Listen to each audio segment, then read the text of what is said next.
Ito ulit yung aking ginawa. Ayan guys, ang aking ginawa ulit. Ayan, kinuberan ko na siya. Nakalimutan ko yung strawberry na ilagay. Kaya, yan muna para pag na-inlist ko yung balat, saka namin ilalagay. Kasi nakalimutan namin kanina nilagay. Sabi ko nga sa mga, nakalimutan ko na madam nilagay yung strawberry. Ay, ayan guys. Yan muna ang aking kwan ngayon, guys. At nagluto rin ako ng warakainap. Ayan guys, yung fruits natin. Ito po yung salas na bigkwan ng bisita. Ayan, may mga tsokolata na siya. Ayan, may tamor. Gawa na lang, andyan. Ayan guys. At meron po kaming popcorn. Ayan. May mga lips.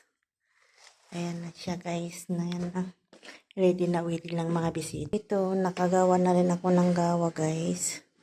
Katatapos ko lang gumawa ng gawa. Ito yung gagawin namin shawarma. Mamaya laglagay kami ng mayonnaise. At ito yung niluto kong masi. Ay, kainap. Ayan guys. Ready na. Ready na ang ating mga recipe, mga kwan ngayon guys. Ayan.